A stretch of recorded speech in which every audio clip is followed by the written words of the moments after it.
On va s'intéresser maintenant à comment calculer une limite lorsqu'on connaît l'expression de la fonction f. On a vu comment le faire graphiquement lorsqu'on a le graphe. Là, on va voir donc lorsqu'on a l'expression de f. Alors, de façon générale, qu'est-ce qu'on fait? On remplace x par a dans l'expression de la fonction f. Si jamais elle est définie en a. Et on va s'intéresser à voir comment, lorsqu'on trouve le résultat sous forme 0 sur 0, b sur 0, infini sur l'infini, infini moins l'infini, et log de 0, ce qu'on appelle des formes indéterminées. Premièrement, le cas où la limite est une constante, c'est-à-dire lorsque je remplace x par la valeur de a, j'obtiens une constante. Dans ce cas-là, on va dire la limite c'est f de a. Exemple simple, prenons la fonction suivante, la limite quand x tend vers moins 1, le premier réflexe, la première chose à faire, c'est de remplacer x par moins 1 et de voir ce qui se passe. Ici, par exemple, si je remplace par moins 1, donc ça sera 9 sur 2 dans ce cas-là. La limite, donc, c'est 9 sur 2. Parce que lorsque j'ai remplacé x dans l'expression de ma fonction par la valeur moins 1, j'ai trouvé une constante. Donc, c'est correct. La limite, c'est une constante. L'exemple numéro 2, donc je remplace x par 3. Ça donne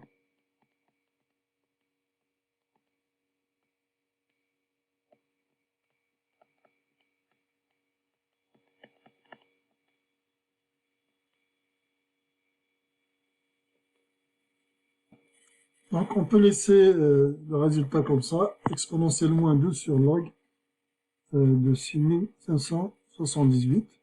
Bien, on peut l'approcher par une valeur, en faisant le calcul, on peut trouver la valeur approximative de cette expression. Vous avez remarqué qu'est-ce qu'on a fait ici? On a remplacé x dans l'expression de f.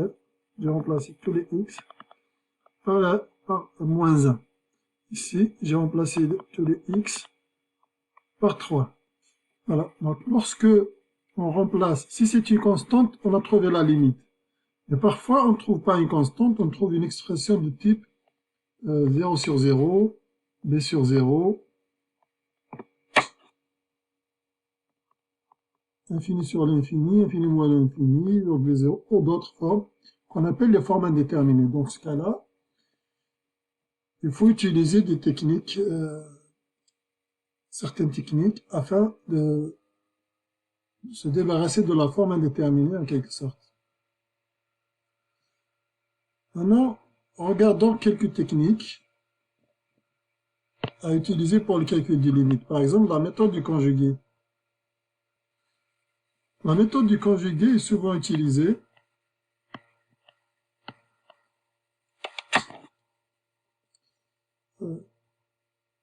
quand on calcule les limites, notamment s'il y a une racine. C'est la variable à l'intérieur d'une racine. Parfois, pour se débarrasser de la racine, on multiplie par le conjugué. Il faut savoir que le conjugué de a plus b, c'est a moins b. Le conjugué de a moins b, c'est a plus b. Regardons dans un exemple pour comprendre donc les méthodes des étapes à suivre. Essayons de voir avec un exemple. On a la limite de, par exemple, ici on ne parle pas de limite pour l'instant, on essaie juste de voir comment on pourrait modifier cette expression en multipliant par le conjugué. Le conjugué de racine de x moins 2 égale à racine de x plus 2. Ça le conjugué. Je multiplie donc par le conjugué, qu'est-ce que j'obtiens? Alors donc on obtient ça, sachant que ici on a une différence de carré dans le dénominateur. Et donc le résultat final serait 5 racines de x plus 10 sur x moins 4.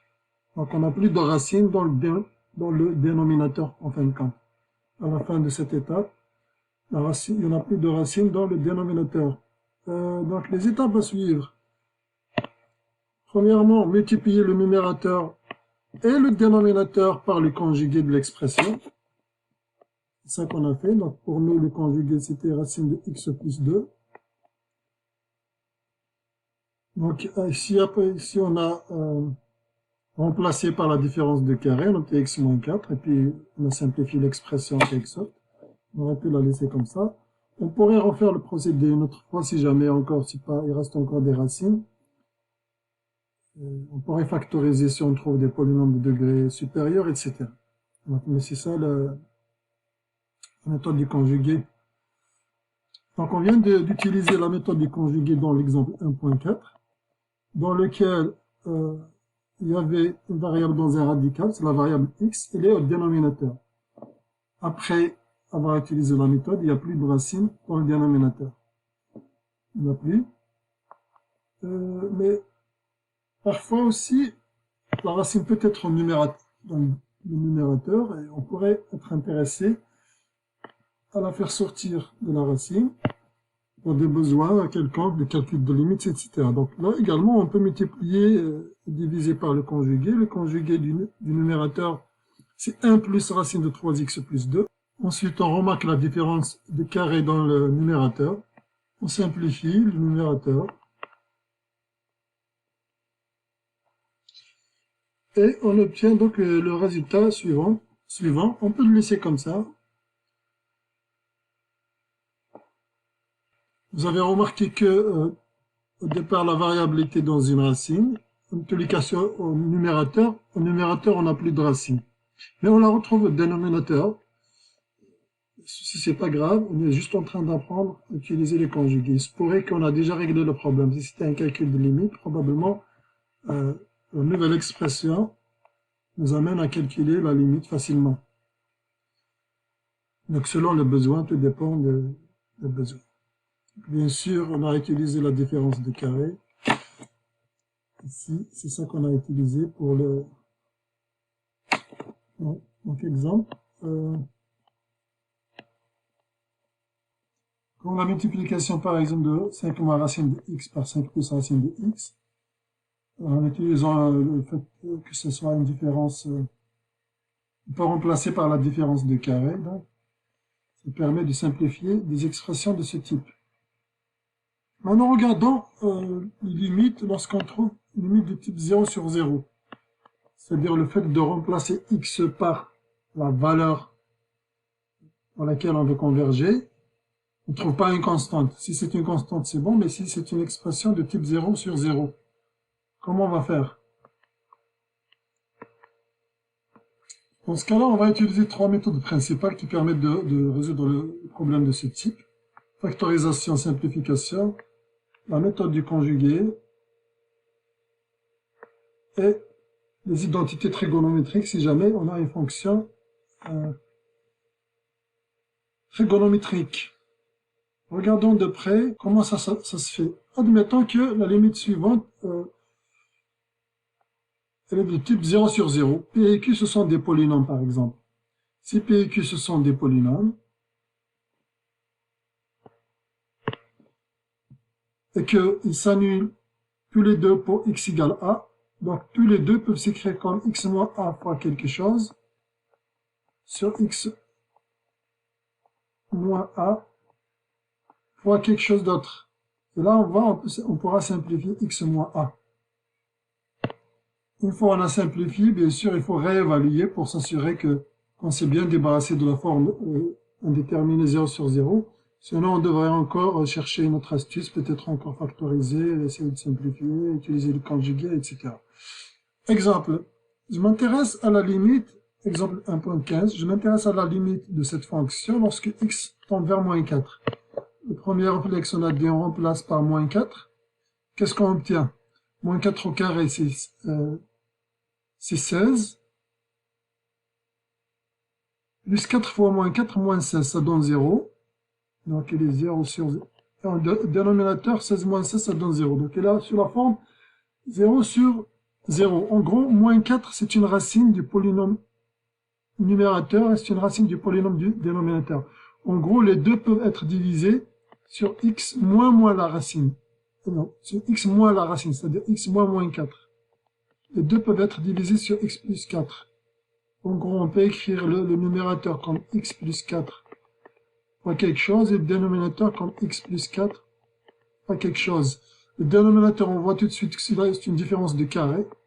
Donc on peut écrire x moins 4. Et le numérateur, on peut voir que on peut extraire, on peut faire une mise en évidence simple en extrayant x comme facteur commun. Et là, on voit clairement qu'on peut simplifier x plus 4.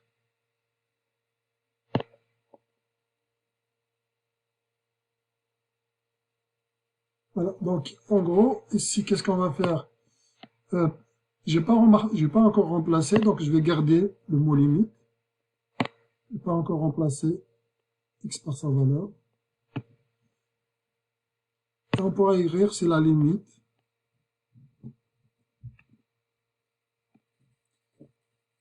Donc la limite de l'expression de gauche, c'est la même chose que la limite de cette expression de droite, quand x tend vers moins 4. Et là, on voit, on peut simplifier x plus 4. Ça donne là que la limite, quand x tend vers moins 4, de x sur x moins 4. Maintenant, si je remplace x par moins 4, est-ce que j'ai toujours 0 sur 0? Non, on voit qu'au numérateur, on a moins 4. Au dénominateur, on a moins 8. Donc là, je peux remplacer maintenant. J'obtiens moins 4 sur moins 4 moins 4.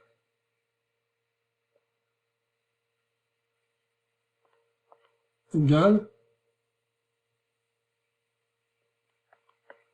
1 sur 2. Donc on pourrait écrire que la limite de cette fonction, c'est 1 sur 2.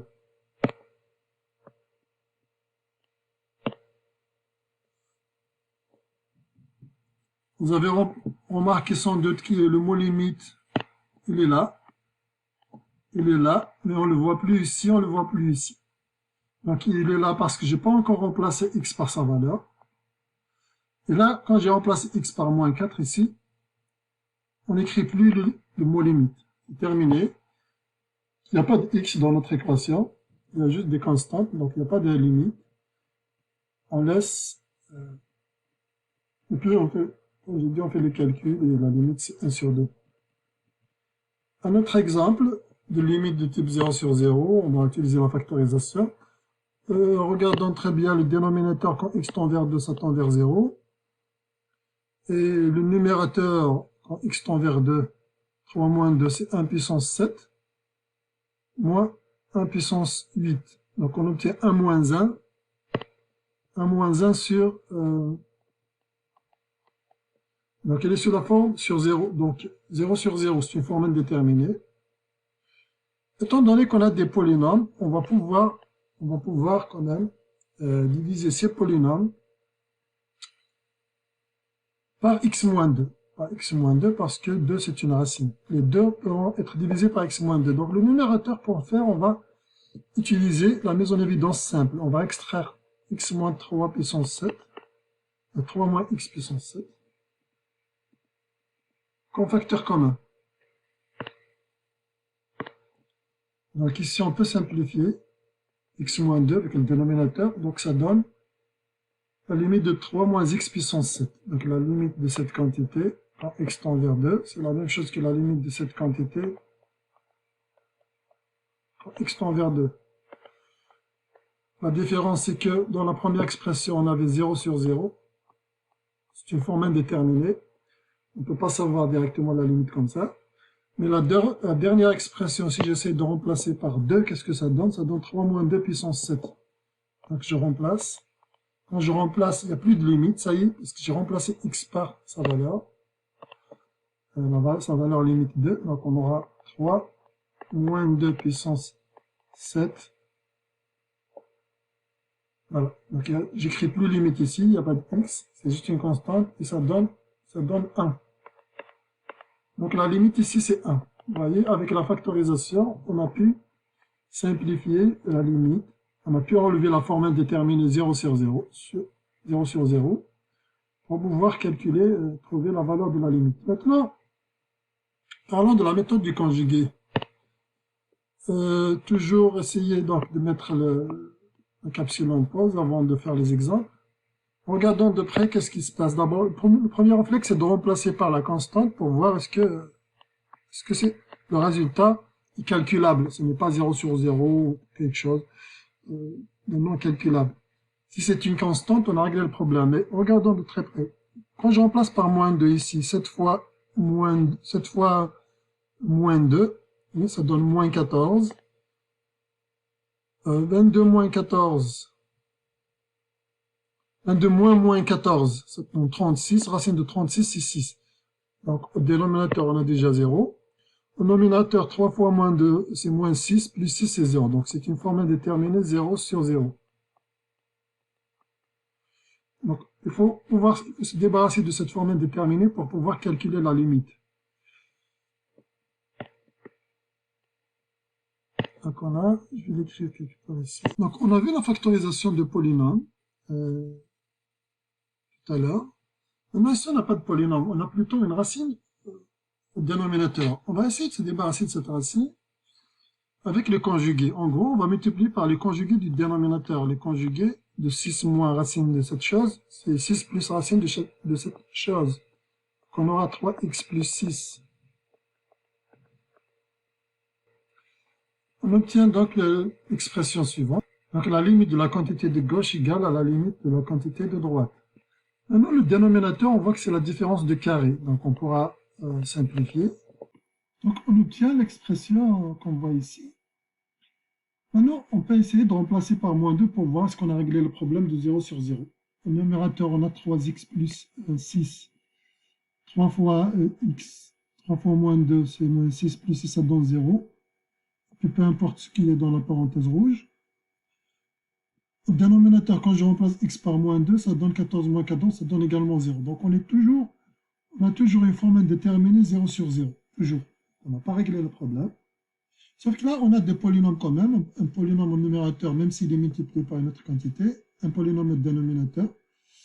Le polynôme du numérateur s'annule au moins 2. Le polynôme du dénominateur s'annule au moins 2. Ça veut dire que moins 2, c'est une racine du polynôme du numérateur, c'est une racine du polynôme du dénominateur. Donc les deux peuvent s'écrire comme x moins cette racine, c'est-à-dire x plus 2 fois quelque chose d'autre, fois notre polynôme. Donc on peut écrire limite. Alors comment je pourrais écrire x plus 6 comme x plus 2 fois quelque chose? Eh bien, ça sera x plus 2 fois 3, ensuite fois la racine entre racine rouge, la quantité rouge.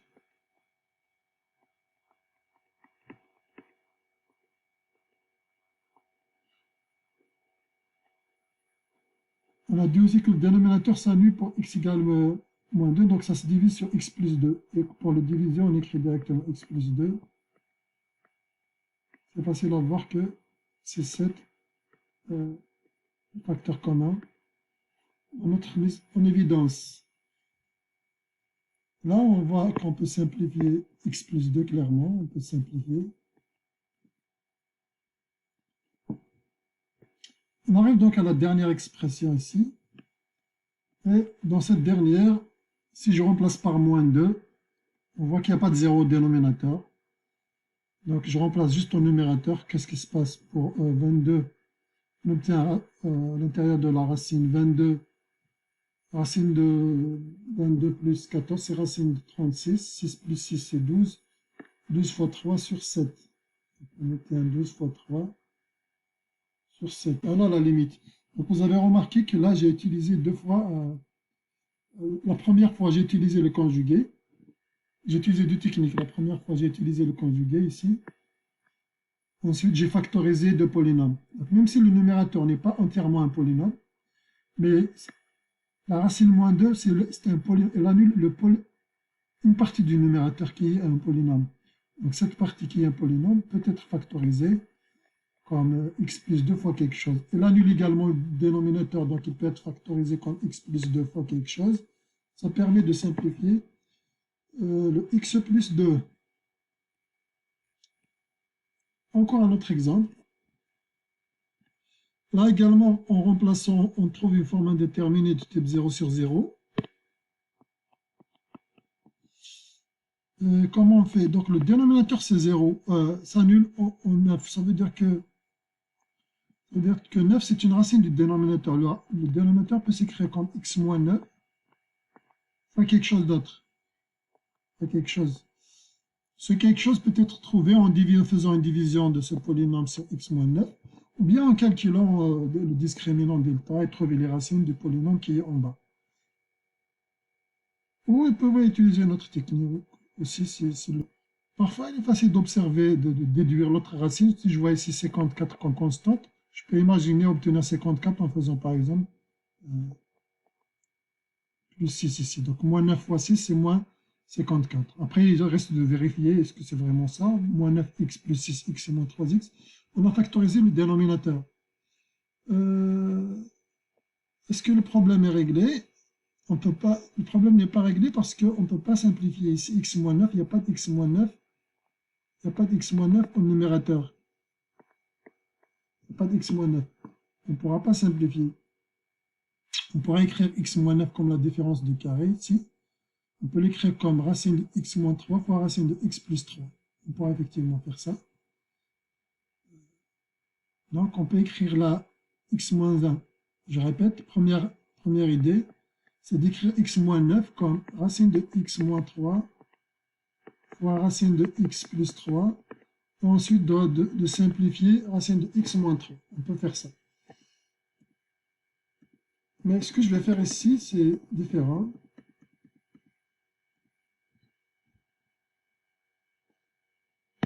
Donc il ne faut pas oublier le mot limite. Tant qu'on n'a pas remplacé par x, il ne faut jamais l'oublier. J'ai dit, je vais faire quelque chose de différent. Au lieu d'écrire le x-9 comme différence de carré, c'est-à-dire sous la forme racine de x-3 fois racine de x plus 3, je vais essayer de multiplier le numérateur et le dénominateur par le conjugué du numérateur. Le conjugué du numérateur, c'est racine de x plus 3. Et donc racine de x plus 3. On obtient cette expression. Le numérateur maintenant, ça donne x moins 9, c'est la différence de carré. Et on voit que le numérateur maintenant peut être simplifié, avec une partie du dénominateur en tout cas. J'ai oublié ici racine de x. Non, c'est bon. J'ai rien oublié. Et donc ça donne la limite. Ça donne la limite de la quantité droite quand x tend vers 9. J'ai oublié, j'ai simplifié x moins 9, donc cette quantité va partir. Il va rester que ça. Maintenant, lorsque je remplace par 9, on va voir est-ce qu'on a toujours une forme indéterminée. Au numérateur, on n'a pas 0. Au dénominateur, qu'est-ce qu'on a? 9 plus 6, c'est pas 0. Et racine de 9 plus 3, non, nul non plus. Donc, je peux remplacer directement x par sa valeur. Il n'y a plus de limite. J'ai remplacé, donc on n'écrit plus jamais le mot limite après avoir remplacé x par sa valeur. On a 1 sur 9 plus 6 sur racine de 9 plus 3. Et ça donne 1 sur 90. Il faut vérifier les calculs quand même. Donc la démarche, c'est celle-là. Vérifier quand même les calculs que je viens de faire. Maintenant, exemple, on peut utiliser les identités trigonométriques. Donc ici, la limite, si je remplace par 0, tangente 0, c'est 0. Sinus de 0, c'est 0. C'est une forme indéterminée. Comment se débarrasser? Je vais remplacer tangente par sa valeur. Tangente, on a dit c'est sinus sur cosinus. Donc c'est sinus x sur cos x. Le tout c'est sin x.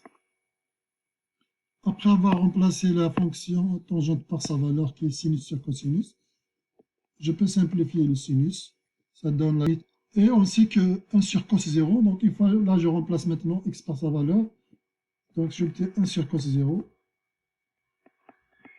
Et c'est égal à 1. Donc la limite, notre limite, c'est 1. Alors qu'au départ, elle était 0 sur 0. On va ici juste remplacer tangente par sa définition trigonométrique qui est égale sinus sur cosinus. Et on a trouvé la solution. Il y a certaines fonctions quand même qui n'est pas évident, qui nécessitent un peu plus de technique pour montrer leurs limites. Par exemple, ici, si vous avez la fonction sinus x sur x, quand x tend vers 0, elle est sous la forme 0 sur 0. Donc là, on a besoin de techniques supplémentaires pour pouvoir prouver que cette limite existe en fait et que c'est égal à 1. Voilà, la limite existe égale à 1. On peut utiliser la règle de L'Hopital ou le théorème de gendarme. Voilà. Voilà, donc c'est pas à chaque fois qu'on trouve une limite 0 sur 0 qu'il est facile de la calculer. Ce n'est pas à chaque fois que les trois techniques qu'on a vues, factorisation, conjuguée, identité trigonométrique, ce n'est pas à chaque fois qu'elles sont suffisantes pour pouvoir calculer les limites. Il y a beaucoup de fonctions qui sont très complexes, qui peuvent nécessiter la combinaison de beaucoup de techniques, y compris celles qu'on vient de citer, mais d'autres techniques également, la règle de L'Hopital, le théorème de Sandwich, ou d'autres techniques encore, pour pouvoir calculer leurs limites.